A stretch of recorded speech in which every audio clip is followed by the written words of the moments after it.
പിതാവിൻ്റെയും പുത്രൻ്റെയും പരിശുദ്ധാത്മാവിൻ്റെയും നാമത്തിൽ ആമേൻ.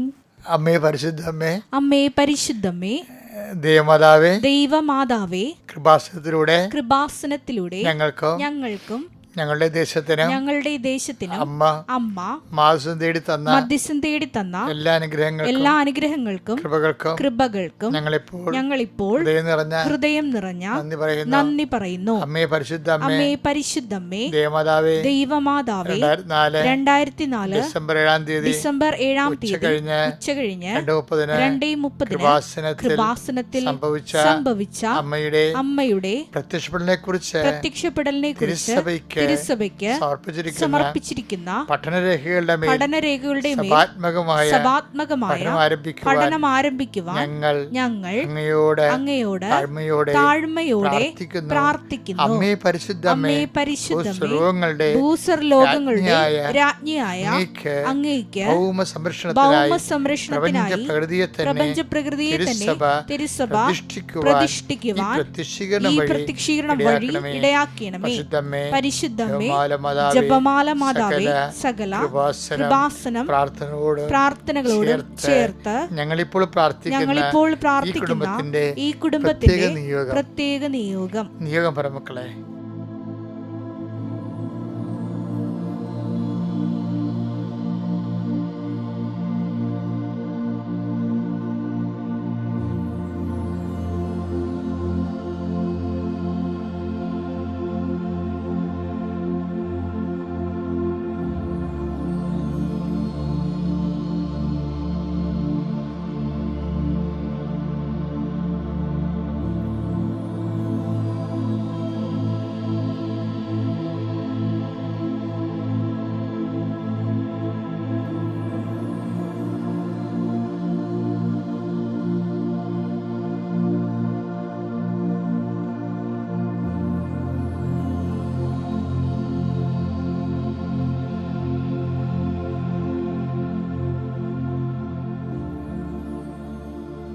അമ്മയുടെ പ്രത്യക്ഷീകരണത്തിന്റെ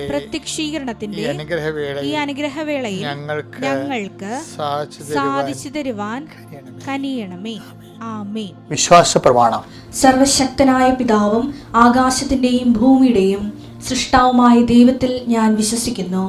അവിടുത്തെ ഏകപുത്രനും ഞങ്ങളുടെ കർത്താവുമായ ഈശോമിശിഹായിലും ഞാൻ വിശ്വസിക്കുന്നു. ഈ പുത്രൻ പരിശുദ്ധാത്മാവിനാൽ ഗർഭസ്ഥനായി കന്യകാമറിയത്തിൽ നിന്ന് പിറന്ന് പൊന്തിയോസ് പീലാത്തോസിന്റെ കാലത്ത് പീഡകൾ സഹിച്ച് കുരിശിൽ തറയ്ക്കപ്പെട്ട് മരിച്ച് അടക്കപ്പെട്ട് പാതാളങ്ങളിൽ ഇറങ്ങി മരിച്ചവരുടെ ഇടയിൽ നിന്ന് 3-ാം നാൾ ഉയർത്ത് സ്വർഗത്തിലേക്ക് എഴുന്നള്ളി സർവശക്തിയുള്ള പിതാവായ ദൈവത്തിന്റെ വലതുഭാഗത്തിരിക്കുന്നു. അവിടെ നിന്ന് ജീവിക്കുന്നവരെയും മരിച്ചവരെയും വിധിക്കുവാൻ വരുമെന്നും ഞാൻ വിശ്വസിക്കുന്നു. പരിശുദ്ധാത്മാവിലും ഞാൻ വിശ്വസിക്കുന്നു.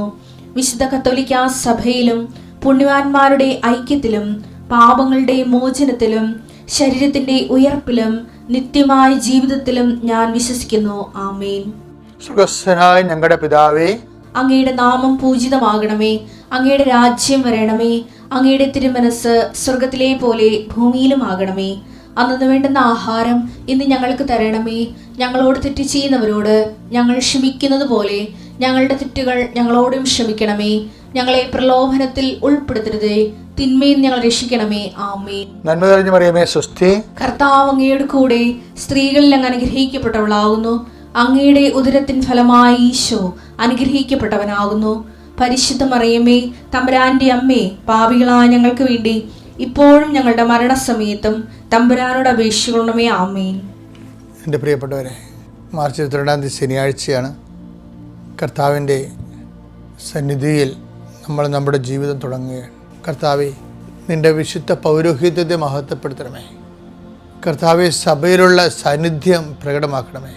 കർത്താവെ, കൃപാസനത്താരെ ജീവനോടെ പ്രത്യക്ഷപ്പെട്ട പരിശുദ്ധ അമ്മയുടെ മാധ്യസ്ഥത്തിലെ കൃപാസനത്താരെ നടന്നിട്ടുള്ള 10,000-കണക്കിന് ആരാധന ശക്തിയാൽ ഇന്ന് ഈ ശനിയാഴ്ച മാർച്ച് മാസം 22-ാം തീയതി അങ്ങയുടെ നാമത്തെ പ്രാർത്ഥിക്കുകയും അങ്ങയുടെ നാമത്തിൽ ജീവിക്കാൻ പ്രഭാതം മുതൽ ഒരുങ്ങുകയും ചെയ്യുന്ന മക്കളുടെ മേലെ നിൻ്റെ ശുഭമാക്കപ്പെടുന്ന ദൈവകൃപയാൽ അനുഗ്രഹിക്കണമെന്ന് പ്രാർത്ഥിക്കുന്നു.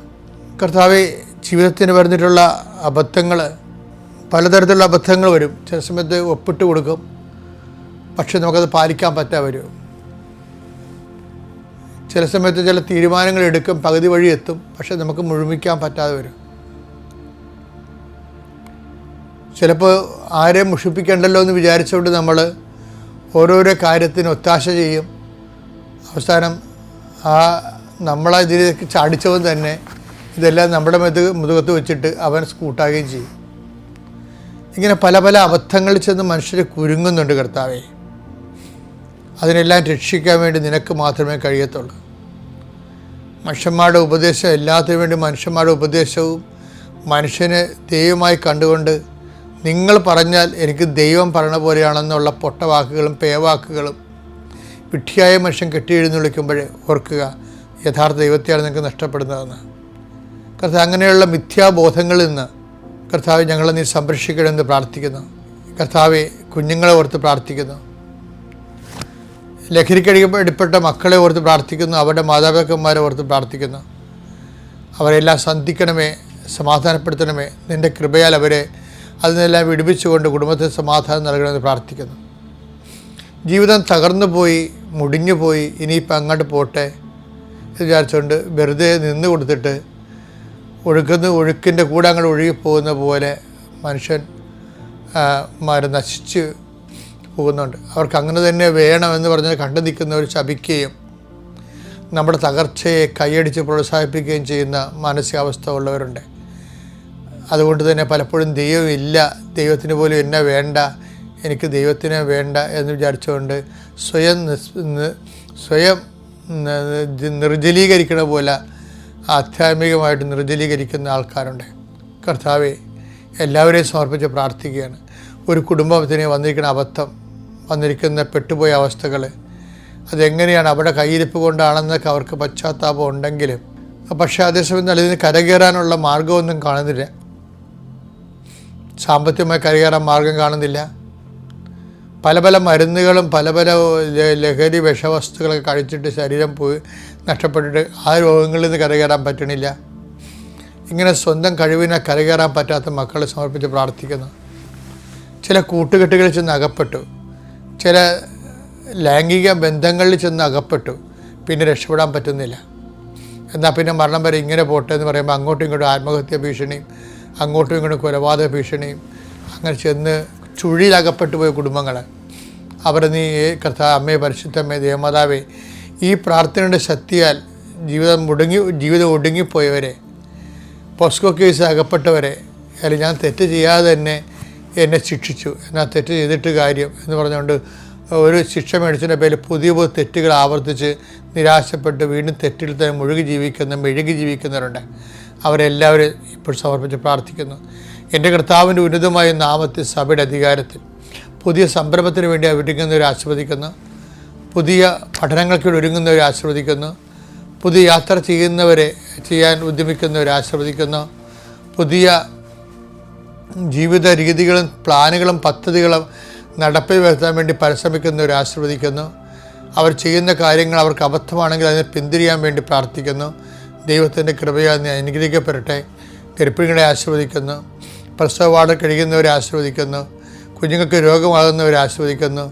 പലതരത്തിലുള്ള കുടുംബസമാധി ഇല്ലാത്തവരെ ആശീർവദിക്കുന്നു. ഭർത്താവും ഭാര്യയും പിരിഞ്ഞു നിൽക്കുന്നവരെ ആശീർവദിക്കുന്നു. കർത്താവിൻ്റെ കരുണ അവർക്ക് ആവശ്യിക്കുകയും ഒരുമിച്ച് ജീവിക്കാൻ അവർ സഹായിക്കുകയും ചെയ്യട്ടെ. ജീവിക്കാൻ മാർഗമില്ലാത്തവരും തൊഴിലില്ലാത്തവരും ചെയ്യുന്ന തൊഴിലിൽ കടം കയറി മുടിഞ്ഞവരെയും ഇനി എന്ത് ചെയ്യണമെന്ന് അറിയാൻ പറ്റാതെ പരസ്പരം വെറുക്കപ്പെട്ടവരായിട്ട് കുടുംബത്തിൽ തന്നെ ജീവിക്കണോ വേണ്ടോ എന്ന് ഓർത്തിട്ട് വിഷമിക്കുന്ന പ്രാർത്ഥിക്കുന്നു. ദൈവത്തിൻ്റെ കരുണ, ദൈവത്തിൻ്റെ ശക്തി, 39 വർഷം ഞാൻ അർപ്പിച്ച കൃപാനയുടെ യോഗ്യത, കൃപാസ്ഥാനത്താറെ ജീവനുടെ പ്രത്യക്ഷപ്പെട്ട പരിശുദ്ധ അമ്മയുടെ മാധ്യസ്ഥലെ ഞാൻ നിന്നെ ആശ്രയിക്കുന്നു, നിൻ്റെ കുടുംബത്തെ ആശ്രയിക്കുന്നു. നിൻ്റെ തകർന്നുപോയ മനസ്സിനെയും കടങ്ങൾക്ക് പതുക്കെ കടങ്ങളായിട്ട് സമാധാനം കിട്ടാത്ത ജീവിതാവസ്ഥകളെ ഞാൻ ആശ്രയിക്കുന്നു. എൻ്റെ കർത്താവിൻ്റെ ഉന്നതമായ നാമത്തിൽ സഭയുടെ അധികാരത്തിൽ കുരിശിൻ്റെ അടയാളത്തിൽ ദൈവശക്തിയാൽ ഞാൻ അനുഗ്രഹിക്കപ്പെടുകയും വീണ്ടെടുക്കപ്പെടുകയും ചെയ്യട്ടെ. നിത്യപിതാവും പുത്രനും പരിശുദ്ധാത്മാവും സർവ്വസ്വരം എന്നേക്കും ആമേൻ. എൻ്റെ പ്രിയപ്പെട്ടവരെ, നമ്മളെ ബൈബിളിൽ കഴിഞ്ഞ പുസ്തകങ്ങൾക്ക് കർത്താവ് എന്നോട് പറയുന്നൊരു ശുഭമാക്കുമെന്ന് പറയും. ഇത് പറയാൻ തുടങ്ങിയിട്ട് ഒരു 1.5 മാസമായി. ശുഭമാക്കുക എന്നുള്ള വിഷയം ദൈവത്തിൻ്റെതാണെന്നാണ് എന്നോട് പരിശുദ്ധാത്മാ പറഞ്ഞത്. അപ്പം അതുകൊണ്ട് തന്നെ ഞാനിങ്ങനെ അന്വേഷിച്ചുകൊണ്ടിരിക്കുകയായിരുന്നു, എങ്ങനെയാണ് ശുഭമാക്കണത്. നമുക്ക് ഓരോ കാര്യങ്ങളൊക്കെ ചെയ്യാനേ പറ്റത്തുള്ളൂ. ഇപ്പം ഞാൻ പണ്ടൊരിക്കൽ നിങ്ങളോട് ഇതേ വേദി പറഞ്ഞിട്ടുണ്ട്. അതിൻ്റെ അടിസ്ഥാന വചനം 39:23. ജോസഫിനെ ഭരമേൽപ്പിച്ച ഒരു കാര്യത്തിലും കാരാഗൃഹ സൂക്ഷിപ്പുകാരൻ ഇടപെട്ടില്ല. കാരണം കർത്താവ് അവന്റെ കൂടെ ഉണ്ടായിരുന്നു. അവൻ ചെയ്തതൊക്കെയും കർത്താവ് ശുഭമാക്കുകയും ചെയ്തു. അതാണ് സംഭവം. കർത്താവ് കൂടെ ഉണ്ടാകുന്നത് കൊണ്ടാണ് ഈ ശുഭമാക്കൽ, ഭംഗിപ്പെടുത്തൽ പറയത്തില്ലേ, നമ്മൾ ഭംഗിപ്പെടുത്തൽ, ബ്യൂട്ടിഫിക്കേഷൻ വേറെ വിഷയമാണ്. ഇപ്പം നമുക്കൊരു വീട് കിട്ടി, ഒരു വീട് കണ്ട് നമ്മളൊക്കെ കെട്ടി വീടുണ്ടാക്കി. അപ്പോൾ നമ്മൾ ചിന്തിക്കും, നമുക്ക് കാശുണ്ട്, അല്ലെങ്കിൽ ലോൺ കിട്ടും, പിന്നെ നമ്മുടെ നല്ല എൻജിനീയർ നമ്മുടെ കൈവശമുണ്ട്, സാധനങ്ങൾ നമുക്ക് വില കുറച്ച് കിട്ടും, സ്ഥലമുണ്ട്, കാറ്റ് വെളിച്ചമുള്ള സ്ഥലമാണ്, ഇതെല്ലാം നമുക്കുണ്ട്. നമുക്ക് ആവശ്യത്തിന് ബുദ്ധിയും അധ്വാനിക്കാനുള്ള കഴിവും പണമൊക്കെ ഉണ്ടെങ്കിലും ആക്കുക എന്ന് പറയുന്നത് ദൈവത്തിൻ്റെ കയ്യിലാണ്. ഈ ശുഭമെന്ന് പറയുന്നത് നമ്മൾ സിനിമയൊക്കെ തീരുമ്പോഴേ ഇപ്പം എന്ത് സമയം ഈ അവസാനമൊക്കെ ഉണ്ടല്ല, ശുഭമെന്നും എഴുതി കാണിക്കും. ഇപ്പം എഴുതി കാണിക്കണില്ല, കാര്യം ശുഭമല്ലല്ലേ. ഇപ്പോഴത്തെ സിനിമയൊന്നും അവസാനിക്കുന്നത് ശുഭമല്ലല്ല. അതുകൊണ്ട് അവർക്കറിയാം ശുഭമല്ലാതെയാണ് അവസാനിക്കണമെന്ന്. പണ്ട് എഴുതി കാണിക്കുന്നത് ശുഭമെന്ന്. ഈ ശുഭമെന്ന് എഴുതി കാണിക്കുന്നത് എപ്പോഴാണ്? അവസാനമാണ് എഴുതി കാണിക്കുന്നത്. ഒരു മനുഷ്യൻ്റെ ജീവിതം ശുഭമാണോ അശുഭമാണോ എന്ന് അവസാനമേ അറിയാൻ പറ്റത്തുള്ളൂ. എനിക്കറിയാവുന്ന ഒരു സഹോദരൻ ഉണ്ടായിരുന്നു. അപ്പോൾ ഞങ്ങളുടെ കുഞ്ഞുനാളിലൊക്കെ അവിടെ നിന്ന് ഞങ്ങളുടെ നാട്ടിൽ ആരും അമേരിക്ക പോകത്തില്ല. അന്ന് അമേരിക്ക വെച്ച് കേട്ടില്ല, എല്ലാവരും പോകേണ്ട പേർഷ്യ എന്നാണ് പറയണത്. പേർഷ്യയിൽ പോകണത്, പിന്നീട് ഗൾഫ് എന്ന് പറയാൻ തുടങ്ങിയത്. അപ്പോൾ 70-കളിലൊക്കെ ആൾക്കാർ പേർഷ്യ എന്നാണ് പറഞ്ഞുകൊണ്ടിരുന്നത്. 80-കളിലാണ് പിന്നീട് ഗൾഫ് എന്നൊക്കെ പറയാൻ തുടങ്ങിയത്. അപ്പോൾ കുറേ ഇറാനും ഇറാഖ് അല്ലാതെ വേറെ രാജ്യങ്ങളൊക്കെ വന്നപ്പോൾ ഗൾഫ് കൺട്രീസ് വന്നു. അപ്പോൾ ആദ്യം ആൾക്കാർ പോയിക്കൊണ്ടിരുന്നത് അതൊക്കെ മുമ്പ് പോയിക്കൊണ്ടിരുന്നത് ബെർമയിലാണ്, അതൊക്കെ മുമ്പ് പോയിക്കൊണ്ടിരുന്നത് കൊളംബിലാണ്. ആൾക്കാരൊക്കെ എല്ലാ കാലം ഇങ്ങനെ പോയിക്കൊണ്ടേയിരിക്കും. നമ്മുടെ നാട്ടിൽ നിന്ന് ജീവിക്കാൻ പറ്റാത്ത അവസ്ഥ ഇപ്പോൾ ഉണ്ടായതല്ല, പണ്ട് മുതലേ ഉള്ളതാണ്. ഓരോ മനുഷ്യർ പിന്നെ പുറത്തേക്ക് ഇങ്ങനെ പോകും. പക്ഷേ അവസാന കാലങ്ങളിൽ ഇപ്പം ഞാൻ ഈ പറഞ്ഞ ആൾ ആദ്യം നാട്ടിൽ നിന്ന് അമേരിക്കയിൽ പോയ ആളാണ്. അപ്പോൾ വളരെ നല്ല മിടുക്കൻ, അമേരിക്കക്കാരെ പോലെ തന്നെയാണ് നാട്ടിൽ വന്ന് ഇറങ്ങുന്നത്. അത്രയും നല്ല ചുവപ്പ് കളറും നല്ല ഭയങ്കരമായിട്ടുള്ള സ്മാർട്ട് ലുക്കിംഗ് ഒക്കെ ആയിട്ട് കുറേ കുഞ്ഞുങ്ങളും ഭാര്യയും ഭർത്താവൊക്കെ ആയിട്ട്. പക്ഷേ അവസാന കാലങ്ങളിൽ ഞാൻ അറിഞ്ഞത് അദ്ദേഹത്തിന് ആ നല്ല ഭാര്യ അദ്ദേഹത്തിന് ഇട്ടച്ചും പോയെന്ന് പറഞ്ഞു. പിന്നെ വേറൊരുത്തതിനെ കല്യാണം കഴിച്ചു, അവരും മരിച്ചു, ഇയാളും മരിച്ചു. നാട്ടിൽ നിന്ന് കൊണ്ടുപോയ സഹോദരങ്ങളും മരിച്ചു. എല്ലാം അശുഭമായി പോകണവരാണ്. അപ്പോൾ ഈ ശുഭമെന്ന് പറഞ്ഞ നിസ്സാര കാര്യമല്ല, വലിയ കാര്യമാണ്.